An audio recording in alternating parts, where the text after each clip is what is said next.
అన్నా ఇల్లు పని అయితే అయిపోయింది. ఇప్పుడు ఫైనల్గా ఇంటీరియర్ కబోర్డ్ దగ్గరకు వచ్చి ఆగింది. నా డౌట్ ఏంటంటే చెదలు పట్టకూడదన్నా, తడవకూడదు, పాడవకూడదు.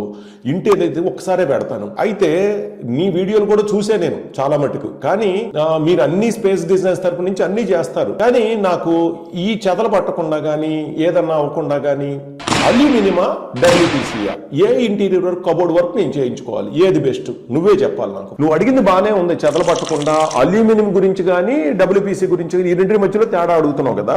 అయితే స్పేస్ డిజైన్స్ లో అన్ని రకాల మెటీరియల్స్ తో చేస్తాం. ఆంధ్ర తెలంగాణ ఎక్కడైనా ఎంఆర్ఎల్ అని చేస్తాం.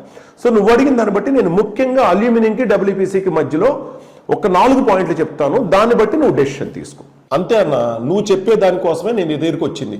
అదో ఇదో ఏదన్నా ఒకటే చేయించుకుంటాను. చెప్పాలనుకుంది ఏంటో సూటిగా క్లియర్గా చెప్పేసేయన్న. నీ డౌట్ని బట్టి అల్యూమినియం కబోర్డ్సా డబ్ల్యూపీసీ కబోర్డ్సా? ఫ్రెండ్స్, మరి ఈ వీడియో గురించి కానీ ఈ మెటీరియల్ గురించి కానీ పూర్తి ఇన్ఫర్మేషన్ కావాలనుకుంటే కనుక కింద డిస్క్రిప్షన్ లో ఉన్న లింక్ ని క్లిక్ చేయండి.